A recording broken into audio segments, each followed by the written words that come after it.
பா மொய் நோட்ல கோட்டூர் சுப்பு மாமா பேரே இல்லப்பா. நினைச்சேன்டா, அந்த நாய் வெறி இலை அந்த நக்கு நக்கும் போதே நான் நினைச்சேன். டேய் ராமசாமி சித்தப்பா எவ்வளோ வச்சிருக்காரு? அவர் 50,000 வச்சிருக்காருண்ணே. எது 50,000 வச்சிருக்காரா? ஏன்டா பொன்ராசு, அவன் புள்ள கல்யாணத்துக்கு 40,000 தானே செஞ்சோம், 10,000 சேர்த்து தானே செஞ்சிருக்கான். இல்ல நம்ம ஏதாவது சேர்த்து செஞ்சுட்டோமா? சின்ராசு செக் பண்ண. சித்தப்பா உன்னை நான் எவ்வளோ மொய் வைக்க சொன்னேன்? 40,000 வைக்க சொன்னேன். நீ எதுக்கு 50,000 வச்ச? ஒழுங்கா வீட்டுக்கு வந்து 10,000 வாங்கிட்டு போ. நீங்க வந்து வாங்கிட்டு போங்க சித்தப்பா.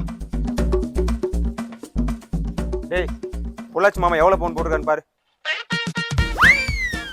ஆமா, உன் சித்தப்பன்ட்ட என்ன சொன்ன? நியாயமா பார்த்தா அவன் 10,000 சேர்த்து தான்டா செஞ்சிருக்கணும். நீ 10,000 திருப்பி வாங்க சொல்ற? பா நீ சுமாரு.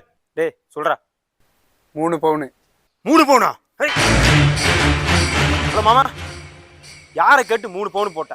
உன்னை 2 பவுன் தானே போட சொன்னேன். ஒழுங்கு மரியாதை வந்து 1 பவுன் வாங்கிட்டு போ. நீ வா, நீ வரியா இல்ல தூக்கி எறியவா? வா. டேய் போத்தனூர் பெரியப்ப என்ன சீரா பண்ணிருக்காரு? என்னென்ன பண்ற? டேய் உனக்கு ஒண்ணு தெரியாதா? ஏன்டா பைத்தியக்காரோ, என்னடா பண்ணிட்டு இருக்க? போயா. எதுக்கு நீ இப்ப மொய்யில திருப்பி கொடுத்துட்டு இருக்கிற? சித்ராசே உனக்கு தெரியாது. 50,000. ஹலோ சொல்றா. சொல்லு. சொல்லி சொல்றா பைத்தியக்காரா. ஏன்னா அவங்க செஞ்சதை விட நம்ம அதிகமா செய்யணும்டா. புரியல. டேய் உன் ஃப்ரெண்டு உனக்கு 100 ரூபா மொய் வச்சா நீ 150 ரூபா மொய் வைக்கணும். நம்ம பெரியப்பா 30,000 மொய் வச்சா நம்ம 40,000 வைக்கணும். நம்ம மாமா 3 பவுன் செயின் போட்டா 4 பவுன் நம்ம செயின் போடணும். இல்லனா சொல்லி கட்டுவாங்கடா. சொல்லி கட்டுவாங்க.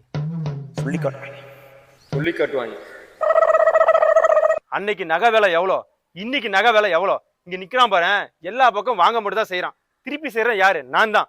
என்னைய மாதிரி நீ கஷ்டப்படக்கூடாதான் எல்லாத்தையும் திருப்பி கொடுத்துட்டு இருக்கேன்.